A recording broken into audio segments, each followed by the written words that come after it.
오늘의 말씀은 베드로전서 2장 9절 말씀이에요. 다시 한번 읽어보도록 하겠습니다. 같이 읽습니다. 시작.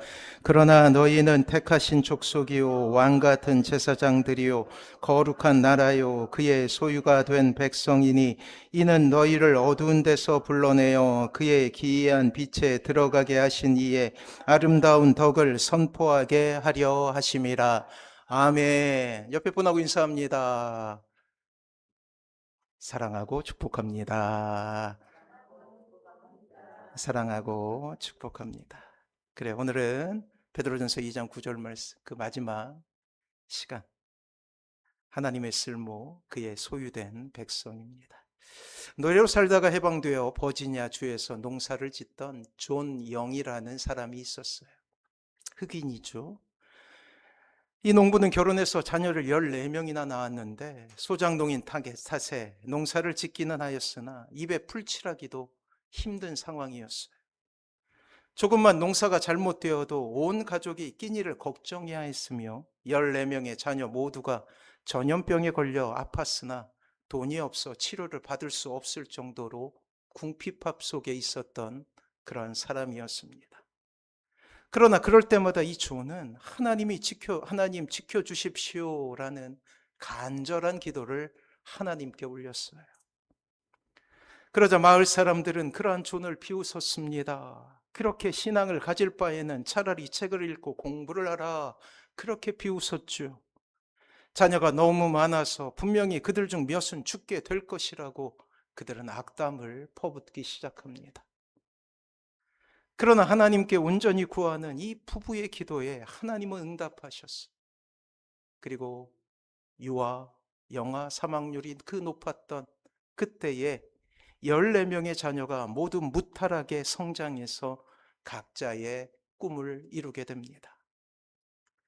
부부의 자녀들은 코넬 대학의 교수가 되었으며 유명한 음악가와 의사, 교육자가 되기도 했다라는 거예요. 한 명도 죽지 않고 하나님께서 원하시는 모습으로 잘 자라날 수 있었다라고 합니다. 사랑하는 성도 여러분, 하나님이 책임져 주시는 방법은 모든 위험의 가장 확실한 해결책임을 기억하시기 바랍니다. 왜 하나님께서 이 땅의 신자를 책임지실까요? 우리는 발견하게 됩니다. 우리 모두는 오늘 주신 말씀을 통해서 하나님께서 책임지시는 그의 소유가 된 백성이기 때문이에요. 성경에서 신자를 의미하는 여러 가지 단어가 있죠. 그 중에 백성이라는 단어는 조금 특별한 의미를 가지고 있어요. 대대로 이스라엘은 자신들을 선민이라고 불렀어요. 선택된 민족, 선택된 백성이라는 뜻이죠. 선민이라는 말 속에는 이스라엘만의 독특한 자부심이 숨겨져 있습니다. 다시 말해 하나님만의 백성이라는 세계에서 유례가 없는 독특한 민족 정신이 여기에서 나오게 되는 거예요. 물론 오늘날 이스라엘은 참으로 골칫덩어리죠. 하나님의 마음은 더욱더 아프실 거예요. 그런데 오늘 베드로 사도는 이 초대교회 신자들, 엄혹한 시대를 지나가고 있는 그들에게 큰 고통 가운데 있는 신자들을 위로하기 위해 그의 소유가 된 백성이라는 말, 선민이라는 말을 유대인뿐만 아니라 이방인의 벽을 허물고 주님을 믿는 모든 이들에게 선물처럼 주고 있다라는 거예요. 소유라는 말에는 획득하다라는 말이 있어요. 무엇인가 가지고 싶을 때 요즘 젊은이들은 이렇게 표현합니다. 지름신이 임했다는 거예요. 이것을 꼭 질러야 된다. 사야 된다라는 뜻이죠. 사지 않으면 해결됨이 없는 거예요. 늘 머릿속에 그 물건이나 무엇인가가 이렇게 들어있는 것이죠. 결국 그것을 소유할 때 큰 만족과 행복감을 느끼게 된다라는 거예요. 언젠가 택배를 붙이기 위해 편의점에 들어갔을 때가 있습니다. 낮 시간에도 어찌나 사람들이 많던지 참으로 연령층도 가득합니다. 노인 부부도 있었고 3살 남짓 된 아이를 데리고 온 엄마도 있었고 중년의 남녀도 있었고 청년들도 있었어요. 그 짧은 시간에 연령층이 다양한 많은 사람들을 볼 수가 있었습니다. 그런데 저는 곧 그분들의 공통점을 발견하게 됩니다. 무엇인가를 위해 참으로 진지한 모습을 가지고 있었다라는 거예요. 간절히 소원하는 것 같기도 했고요. 알고 봤더니 모두 로또를 위해 줄을 서고 있었던 거예요.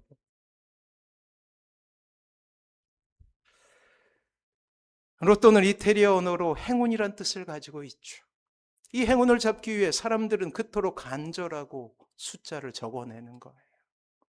혹은 숫자가 잘 당첨된다는 곳을 찾아서 그들은 그 로또의 번호를 기입하게 되죠. 그분들에게는 희망이자 보물입니다. 어떤 이들은 그렇게 이야기하더라고요. 결과가 나오기까지 행복하다고. 자, 획득하다라는 말에는 그 물건이나 사물을 보는 사람의 마음이 담겨져 있는 거예요. 간절히 소원한다라는 의미가 있기 때문이죠. 그래서 소유라는 말 속에는 이런 의미가 있습니다. 보물 혹은 특별한 보물이라는 뜻이 담겨져 있는 거예요. 그렇습니다. 오늘 하나님은 베드로 사도를 통해 이 땅의 모든 신자를 무엇이라 부르냐면 소유가 된 백성이다라고 부르시는 거예요. 따라합니다. 나는, 크게 따라하십시오. 나는 특별하다. 그래요. 나는 특별한 이유가 바로 그거예요. 그리스도인은 이미 구원받은 하나님의 자녀로서 하나님께는 보물과 같은 존재라는 것이죠. 이 땅에 어떤 모습으로 살건 때로 초대교회 신자들처럼 세상의 공격 가운데 모욕당하고 업신여김을 당한다 할지라도 하나님은 적어도 여러분들을 소유가 된 백성으로 여겨주신다라는 거예요. 이러한 소유된 백성이 견지해야 될 마음이 있습니다. 예수 그리스도께서 이 세상에 오심으로 하나님의 나라는 이 땅에 이미 시작되었어요. 우리는 영적으로 하나님께 접붙여져서 하나님 나라의 백성이 되었습니다. 하나님 아버지께서 예수 그리스도가 소중하기에 그분께 접붙여 있는 우리도 하나님께는 너무나 소중한 보물과 같은 존재가 되어버린 거예요. 이러한 신자는 항상 우리를 소중히 생각하시는 하나님께 붙어 있어야 되는 거예요. 사랑하는 성도 여러분, 지금 이 시대는 신자가 교회에 붙어 있는 것이 사명이 되어버린 시대예요. 교회에 나가고 교회에 출석하고 그리고 신자로서의 삶을 사는 것이 너무나 어려운 시대를 우리는 살아가고 있고, 또한 우리의 자녀들의 세대는 더욱더 어려운 시대를 살아가게 될 거예요. 이미 젊은 이들, 청년들의 기독교를 믿는 숫자가 이제 전 국민의 1% 혹은 2%밖에 되지 않는다고 해요. 이제 어머니, 아버지 세대가 지나가게 되면 그 1%, 2%, 주님 말씀 잘 들으십시오. 천둥이 칩니다.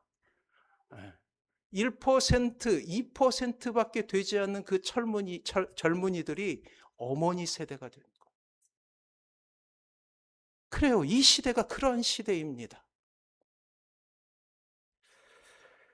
그래서 우리가 주목해야 볼 그런 단어가 있는데 그것은 접붙임이라는 단어예요.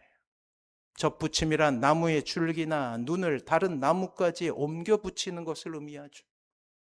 접붙임을 통해 접붙임을 당한 나무는 새로운 나무에 붙어 전혀 다른 나무가 되어갑니다.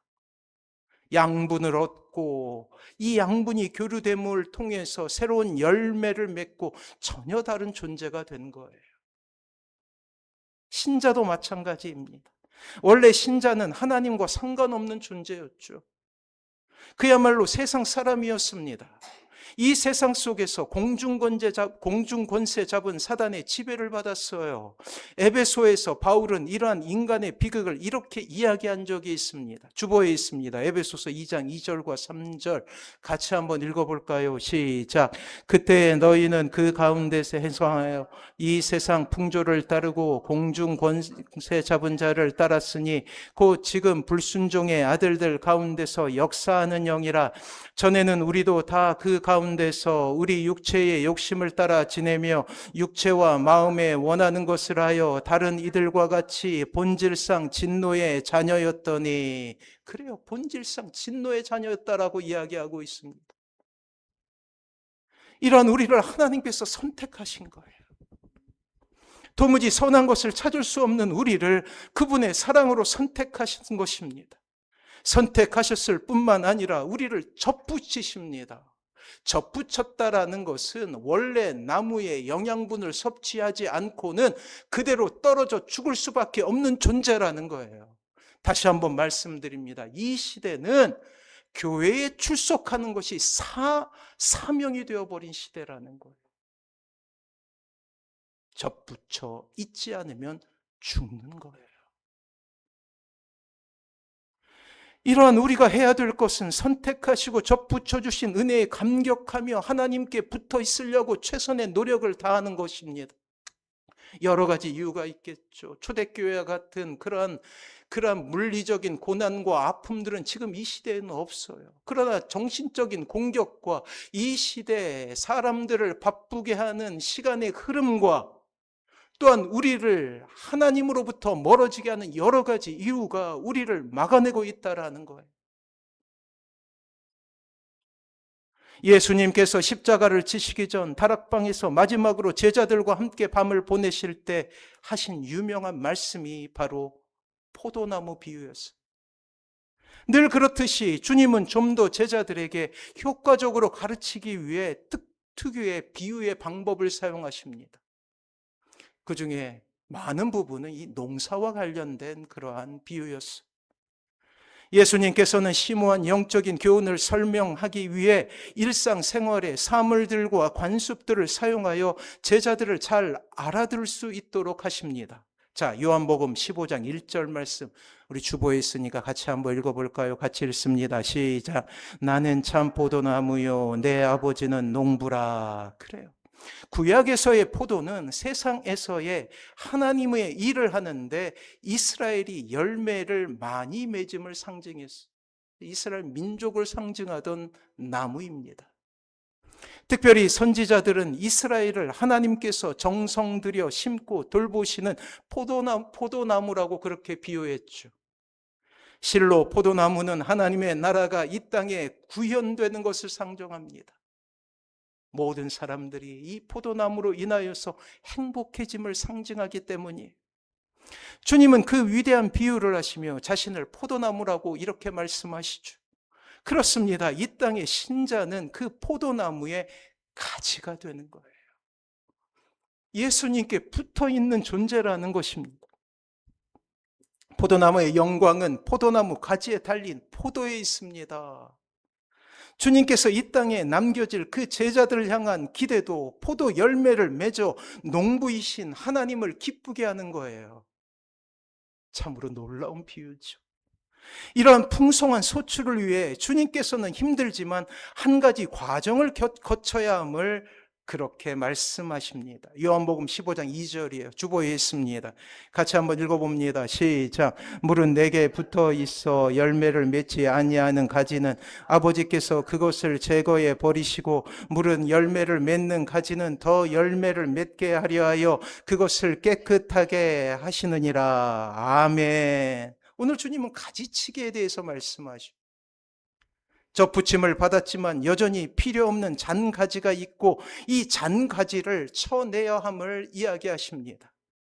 매년 봄 포도 재배자는 수확량을 늘리기 위해 각각의 포도나무들을 줄기 밑동까지 짧게 가지치기를 하죠.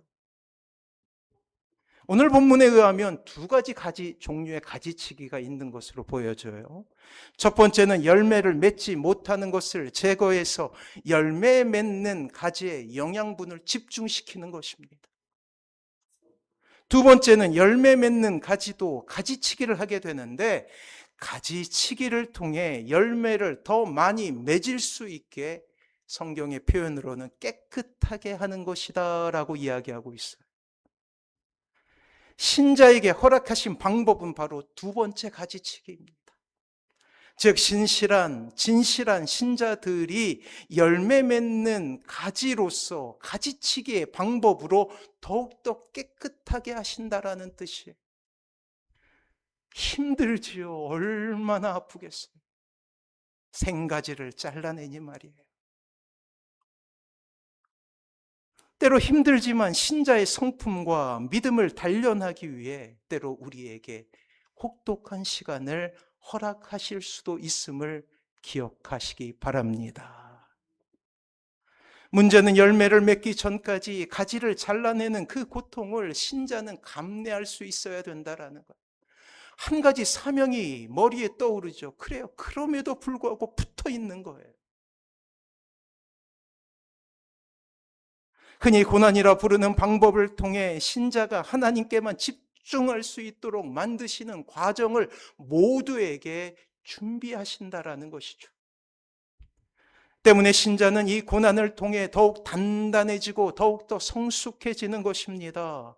굴 속에서 진주가 만들어지는 과정이 그러하잖아요. 이물질이 들어옵니다. 끊임없이 그러한 고통을 감내하며 진주가 만들어지잖아요. 마치 동일하게 신자는 가지치기를 통하여서 고난을 통하여서 더욱더 성숙한 신앙의 모습을 가지게 되는 거예요.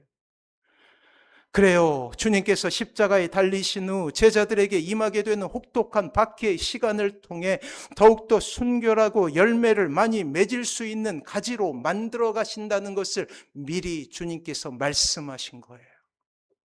그 박해의 시간, 고난의 시간이 그냥 제자들에게 고통만을 주는 시간이 아니라 하나님의 온전한 사람으로 세워지는 과정임을 주님께서 말씀하고 싶으신 것입니다. 오래지 않아 주님의 말씀을 제자들은 깨닫게 되었어요. 그리고 초대교회 위에 임한 그러한 모든 고난을 거치면서 그들은 알게 됩니다. 이것은 우리를 깨끗하게 하시는 하나님의 과정이다라는 것을 말이에요. 그리고 그들은 붙어 있어요. 끝까지 붙어 있어요.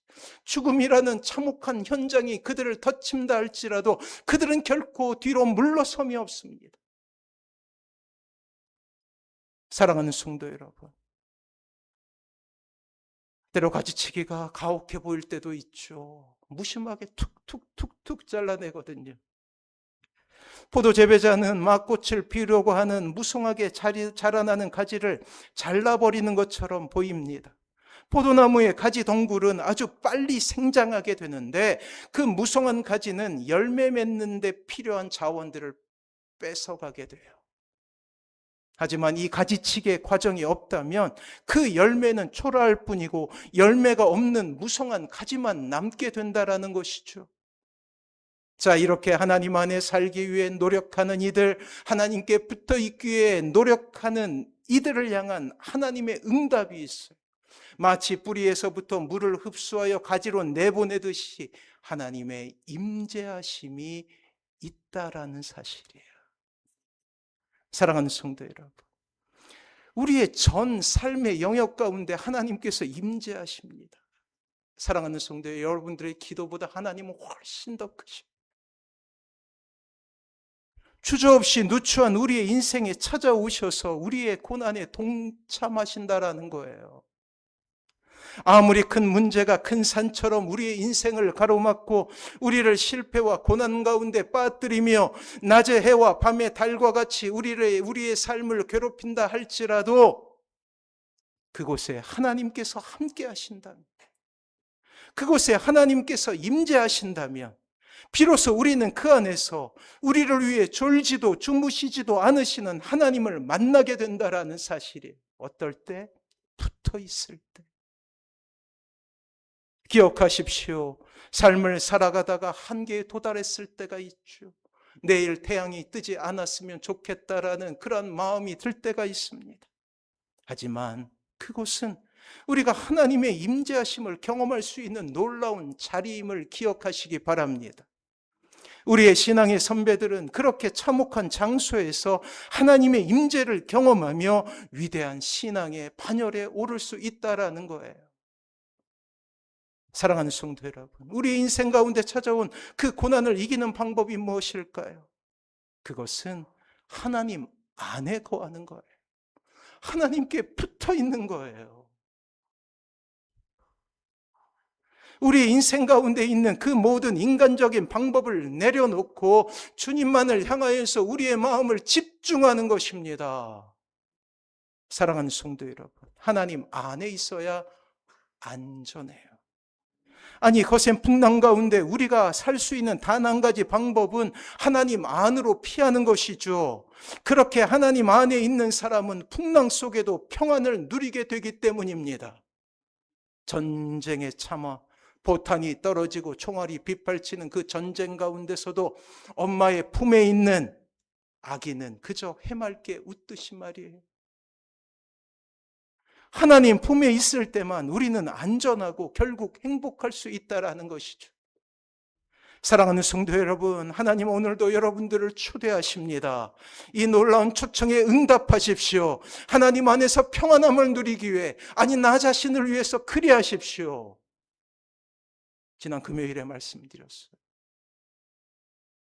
가정을 위해서 가장 먼저 해야 될 것은 내가 회복돼야 된다라는 거예요. 이런 고통의 때, 연단의 때 잊지 말아야 될 중요한 진리가 있는데 그것을 주님은 이렇게 말씀하십니다. 그래요. 접붙임을 받은 모든 신자가 가지고 있어야 될 마음이죠. 가지치기의 그 아픈 현장에도 우리가 잊지 말아야 될 것은 끝까지 하나님께 붙어 있어야 한다라는 사실. 자, 요한복음 15장 4절입니다. 우리 같이 한번 읽어보도록 하죠. 같이 읽습니다. 시작.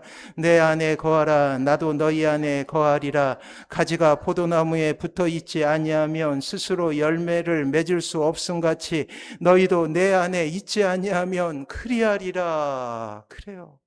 하나님께서도 어찌할 수 없는 것은 붙어 있지 않는 가지는 어찌할 수 없다라는 거예요. 풍성한 열매를 맺는 가지의 가장 기본적인 조건 하나가 갖추어지지 않는다면 그 어떤 것도 역사로 일어날 수가 없다라는 것입니다. 그 조건은 가지가 포도나무에 붙어 있는 거예요. 이 땅에 접붙임을 받게 된 우리 모두는 하나님께 붙어 있어야만 살아갈 수 있다라는 것입니다. 끊임없이 세상은 이야기하죠. 아니야, 그것 외에도 우리가 살 길은 너무나 많아 라고 말이에요. 예전에 우리에게 기쁨을 주었던 물질이 그것이고, 예전에 우리에게 기쁨을 주었던 권력이 그것이야. 그것을 통해서 너는 스스로가 풍성해질 수 있어, 열매를 맺을 수 있어 라고 우리를 유혹하고 있다라는 것입니다. 그래야 많은 믿는 이들이 세상으로 돌아갔음을 우리는 바라보게 되죠. 사랑하는 성도 여러분, 이 기본적인 조건이 무너진다면 결코 가지는 가지로서의 기능을 할 수 없습니다. 그래요. 가지는 포도나무를 의존할 때에만 재구실을 할 수 있기 때문이죠. 여러분 자신을 위해서도 여러분의 가정을 위해서도 그리할 수 있다라는 것입니다. 이제 고통 이 시간에 도래하고 대박해가 믿는 신자를 괴롭힐 때가 찾아오겠지만, 그때 만약 우리가 주님을 의지하기에 최선을 다하고 이것이 우리의 삶을 이끌어간다면 우리에게 찾아오게 된 여러 가지 환난의 이유는 오히려 우리에게 많은 열매를 맺게 하는 놀라운 이유가 됨을 우리는 기억할 수 있어야 된다는 것입니다. 주님은 이 포도나무 비유를 고난 받으시기 직전에 말씀하셨어요. 그리고 제자들은 주님의 승천 후에, 부활하심 이후에 초대교회라는 엄청난 대박해의 시간을 보내게 됨을 주님께서 아셨기 때문에 이 말씀으로 권면한 거예요. 우리도 동일하게 이제 이 땅에 말세가 도래하는 이 시점에 이 말씀을 받아야 합니다. 우리가 해야 될 최고의 사명은 하나님께 붙어 있는 거예요. 그리야 할 때 어느새 주님의 놀라운 은혜는 우리를 회복시키시며 혹독한 환경 속에서도 풍성한 열매를 맺을 수 있도록 도우실 것입니다. 신자가 이 세상에서 환난과 시련을 만날 때 하나님은 항상 함께 하시며 오히려 시련과 환난을 통해 우리의 인격과 성품을 가다듬으시고 그리하여 우리를 아주 찬란한 보석이 되게 하신다라는 거예요. 사랑하는 성도 여러분, 접붙임을 받은 것은 참으로 놀라운 하나님의 은혜입니다. 하나님께서 선택하셔서 그곳에 접붙여 주신 것. 우리가 잘나고 못나고를 따지지 않습니다. 하나님의 선택. 그저 사랑으로 선택하신 거예요. 그 황송한 은혜에 우리가 해야 될 것은 다시 한번 말씀드리지만 끝까지 붙어 있는 거예요. 사랑하는 성도 여러분, 자신이 하나님 앞에 보물과도 같은 존재라는 사실을 인식하십시오. 또 고백하십시오. 그리고 좋으신 하나님의 섭리를 믿으며 살아가셔야 합니다. 하나님께서 우리를 가장 선한 길로 인도하실 것이라는 사실과 이 세상의 모든 일들이 결국에는 하나님의 뜻을 따라 이루어질 것이라는 사실을 굳게 붙들어야 된다는 거예요. 그러한 사람은 결코 하나님의 곁을 떠나지 않기 때문이죠. 그 은혜 가운데 서시는 사랑하는 모든 성도님들 되시길 축원합니다. 자, 신자 한 사람이 하나님 앞에 소중한 보물이기에 그들이 모인 교회 역시 아름다운 보석이라 할 수 있어요. 다시 한번 우리는 오늘 주신 사도의 음성을 주의 깊게 살필 필요가 있죠. 자, 베드로전서 2장 9절 말씀, 오늘 말씀입니다. 같이 한번 읽어봅니다. 시작.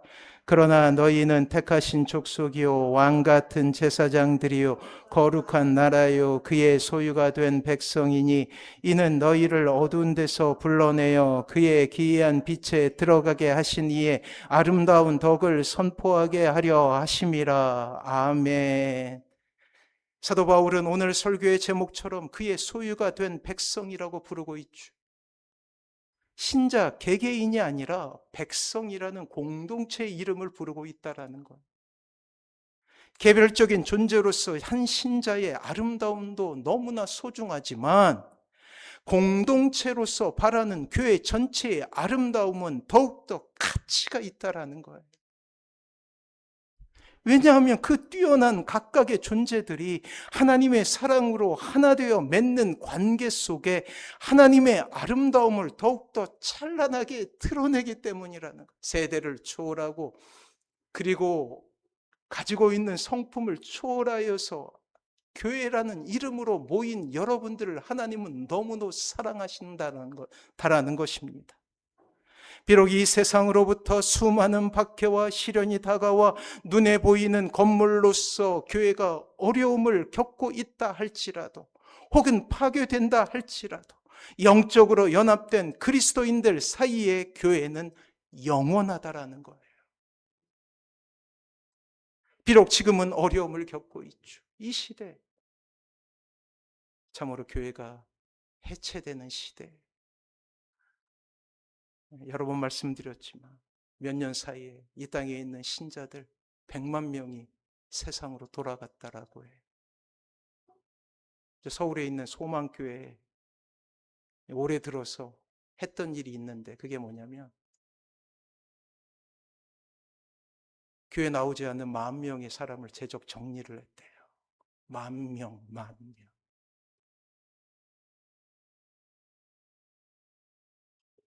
사랑하는 성도 여러분, 교회 역사 속에서 그려지는 교회는 여러 가지 모습으로 위기를 겪었습니다. 그 위기 가운데 더 단단해지고 더 아름다워져 갔던 거예요. 하나님으로부터 각 그리스도인이 보물처럼 소중히 여김을 받았지만 하나님의 사랑을 받은 황홀한 기쁨으로만 채워지는 것은 결코 아닙니다. 때로 고난을 당할 수도 있어요. 때로 좌절을 경험할 수도 있죠. 이 성도가 모인 교회 역시 고난 가운데 핍박 가운데 놓일 수도 있습니다.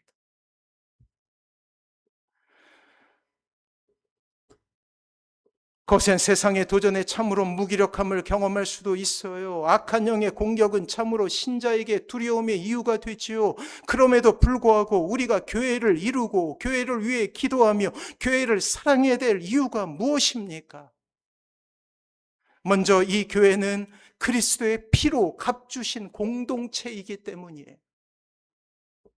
저는 이 말씀을 묵상할 때마다 눈물이 납니다. 그리스도의 피로 값주신 공동체. 교회는 주님께서 대가를 치르고 우리에게 선물로 주신 하나님의 나라예요. 물론 여러 가지로 문제를 많이 일으키기도 하죠. 기라성과 같이 젊을 때 위대한 사역을 이루었던 많은 종교 지도자들의 타락을 보면서 우리는 절망에 빠질 때가 있습니다. 저도 마찬가지. 하지만 기억하십시오. 하나님께로부터 온 모든 좋은 것들은 교회를 향한 하나님의 사랑 때문에 우리에게 주어진 것입니다. 왜요? 그의 소유가 된 백성이기 때문이에요. 교회는 하나님께서 너무나 사랑스러운 당신의 아들의 신부로서 삼으신 공동체. 하나님께서는 이 교회를 사랑하시고 우리는 예수 그리스도의 신부인 교회에 접붙여짐으로 그 사랑에 참여하십니다. 왜요? 그리스도는 교회의 머리 되시잖아요.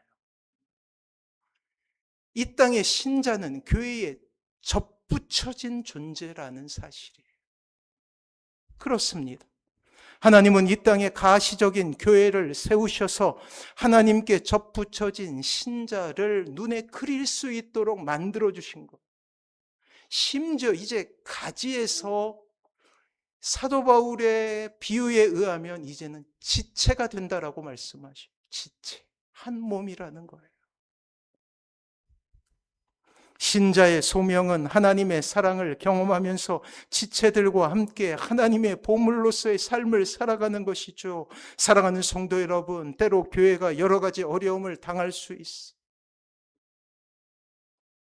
우리의 뜻대로 부응하지 못할 수도 있습니다. 그러나 분명한 사실은 이 교회는 그리스도의 신부이라는 거예요.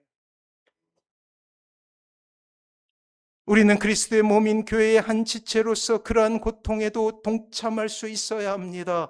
이것을 통해 교회의 지체인 우리는 우리를 향한 하나님의 무한한 사랑을 경험하게 되는 것이죠. 뿌리로부터 솟아오르는 놀라운 물과 양분들을 제공받게 되고 잎으로 전해지는 엽록소를 통해서 전해지는 그러한 양분들을 제공받아서 열매를 맺을 수 있게 되는 거예요. 사랑하는 성도 여러분, 하나님께서는 우리를 사망에서 구하시려고 당신의 아들을 십자가에 못 박으셨습니다. 거둬 얻어진 것이 아니에요. 우리를 그렇게 그분 앞에서 보석과 같이 소중한 존재로 삼으신 거예요.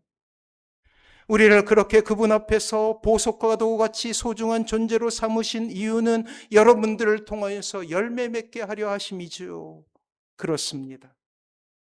어떠한 처지에 있든지 잊지 마십시오. 여러분들은 하나님 안에서 소중한 보물이에요. 아울러 기억하십시오. 교회를 통해 여러분은 더욱더 아름다운 모습을 가지게 될 것입니다. 이 어려움의 때에 기도로 우리는 돌파해야 합니다. 그리고 우리는 더욱더 서로에게 간절한 하나가 되기 위해서 노력해야 합니다. 육신의 연약함 가운데 힘들어하는 그러한 지체들도 있고 여러 가지 시험 가운데서 애통하는 사랑하는 자녀들에 대한 기도도 있습니다. 사랑하는 성도 여러분, 서로를 위해서 기도하십시오. 결국 하나님께 이루어질 하나님의 나라를 보고 우리는 감격하게 될 것. 각 가정이 회복되는 모습을 우리는 보게 될 것입니다. 그 회복된 가정을 통하여서 지금도 망가지는 이 땅의 많은 가정들이 소망을 얻게 될 거예요. 이 연약한 교회지만 이 빛가람 선한 목자 교회를 통하여서 이 땅에 접붙여진 하나님의 백성이 얼마나 진짜 행복한 모습으로 살아가는가를 보게 되고 세상 사람들도 드디어 묻게 될 것입니다. 그 이유가 무엇입니까? 라고 말이에요. 이 은혜 가운데 거하시는 사랑하는 모든 성도님들 되시길 주님의 이름으로 축원합니다. 우리 같이 찬양하며 그렇게 살았으면 좋겠어요. 십자가 전달자로 말이에요.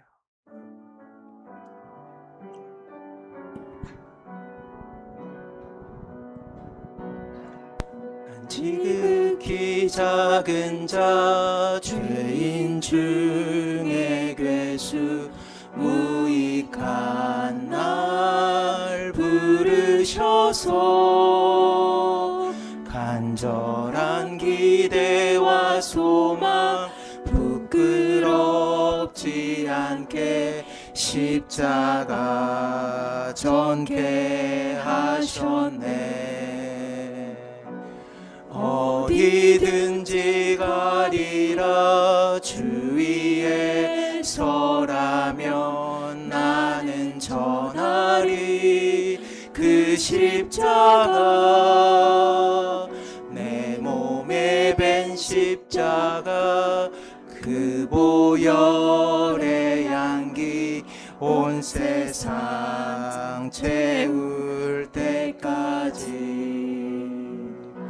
살아도 주를 위해 죽어도 주를 위해 사나 죽으나 난 주의 것 십자가의 능력 십자가의 소망 내 안에 주만 사시는 것 난 지극히 작은 자 죄인 중에 괴수 무익한 날 부르셔서 간절한 기대와 소망 부끄럽지 않게 십자가 전개하셨네. 내 사랑 나의 십자가 다시 한번 고백합니다. 난 지극히 작은 자 죄인 중에 괴수 무익한 날 부르셔서 간절한 기대와 소망 부끄럽지 않게 십자가 전개하셨네. 어디든지 가리라 주 위에 서라면 나는 전하리 그 십자가 내 몸에 밴 십자가 그 보혈의 향기 온 세상 채울 때까지